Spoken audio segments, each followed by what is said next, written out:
We now have a sentence in the case of Roger Stone. Earlier today, Judge Amy Berman Jackson handed down a sentence of only about 40 months in prison in relation to the crimes he committed during the Mueller investigation. Now, Roger Stone, during the the sentencing hearing, declined to address the court. However, his defense lawyer, Mr. Ginsburg, Seth Ginsburg, urged Jackson to be lenient, saying he had been punished enough by his arrest and trial. He said, quote, "The process really has been punishment enough." Now, the reason that I mentioned that, because I found that to be utterly ridiculous. Imagine, right, the reaction if somebody who's a poor black person who committed a crime, right, obstructed justice, for example.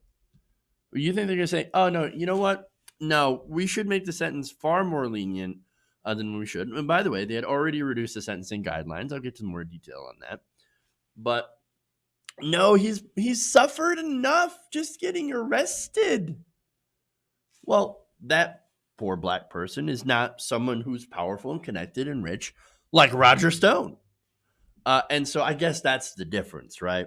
When you are powerful, rich, and connected, then I guess just being arrested and trying to have any sort of, uh, getting held to account or accountable for your crimes, that's just too much. It's just, we can't do it. We can't do it. We can't do it. Disaster. Now, what he did, of course, if you can remember, witness tampering, threatening witnesses, obstruction of justice, and of course, lying to Congress. Wait, didn't Trump get impeached on two of those things?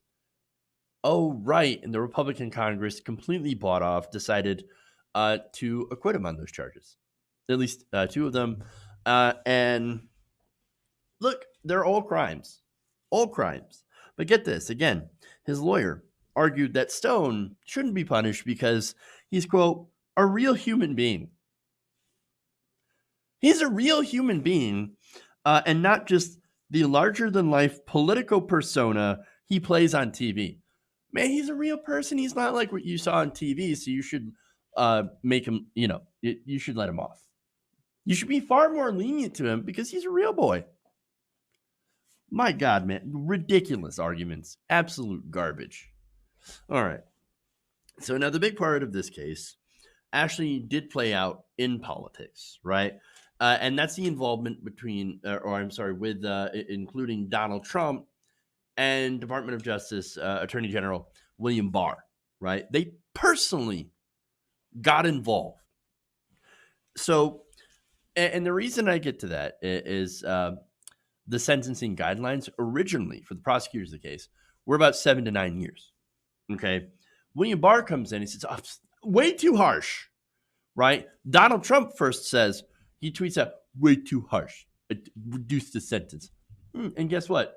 William Barr did the Justice Department, made them basically revise those sentencing guidelines, which led to all the prosecutors in the case quitting, resigning in protest. One of them completely quitting from the Justice Department altogether. Look, they were involved, right? And now here you have a sentence of about half that. Half that. Now, prosecutors, the new prosecutors, by the way, we're not happy about this. John Crabb, assistant U.S. attorney, says this prosecution is and was righteous.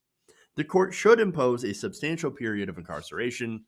Now, he did not give any details on whether or not he is satisfied with the 40 months or just roughly over 3 years. But remember, this is not the prosecution that won the conviction. Again, the original 4 prosecutors, as I mentioned, withdrew from the case from protest. Even then, it apparently, or it appears that the prosecution is saying, maybe that's not long enough. We need substantial incarceration. So now that's devastating. Now, it's also devastating to William Barr. By the way, William Barr was congratulated by Donald Trump earlier for taking charge of the case that was totally out of control. Following that, Barr told ABC News in an interview that Trump that Trump's tweets about ongoing prosecutions was making it, quote, impossible to do his job. It's sort of like thanking a getaway driver for driving so well, right? Like, no, don't do that. Don't thank me for basically covering for your ass and helping out your friends, because that makes me look complicit. That makes it look like you were ordering me to do it, which is exactly probably what happened. I think it exactly was what happened. You ordered me to do that. I did it, but then you're making me look complicit in this scheme instead of giving me plausible deniability. Oh no, I actually genuinely did think that this was way too harsh, and that tweet was just coincidence. No, Trump gave it away by opening his stupid fat mouth and saying, congratulations for doing exactly what I wanted you to do. Dude, you're not helping. You are not helping. You're not supposed to say that. Let me do what I was hired to do without you exposing me from being stupid. Understand that that's the entire issue between Barr and Trump. I know the media is playing out this, there's big divisions between William Barr and Donald Trump now. And William Barr might actually resign his position out of principle. No, that's not going to happen. Absolutely not going to happen. I would be very, very shocked. No, William Barr is doing exactly what he was hired to do.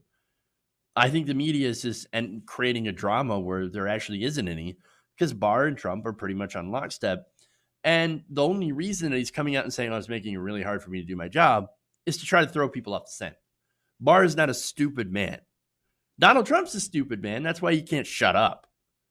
But William Barr at least knows what he's doing. And so he's like trying to throw the heat off himself and off Donald Trump by ironically saying, Donald Trump, why do you got to say stuff like that? It's kind of ingenious, really, when you think about it. But Trump still ended up getting his wish. Again, a lesser sentence than what Roger Stone actually literally deserves. I think he should have gotten personally about 5 to 7 years. That would have been, reasonable. It wouldn't have been the max sentence, 7 to 9, but it would have been reasonable, 5 to 7, right? Especially considering how he continued to undermine the process by posting on social media before the trial.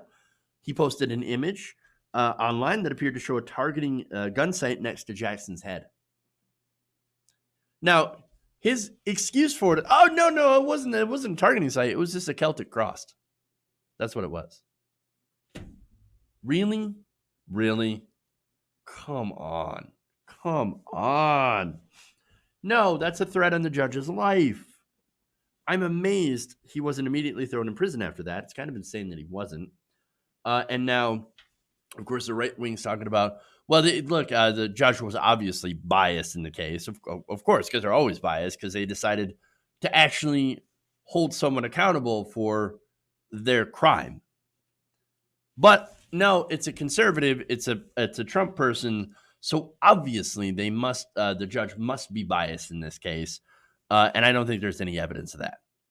So, look, nobody else other than a Trump person would be able to get away with any of this stuff. Nobody. But look, at the end of the day, it is 3 years. That is significant. Then again, who knows? There could be a pardon. Could be very, very likely that he doesn't serve anywhere near that entire sentence and gets let off early. Who knows what's going to happen?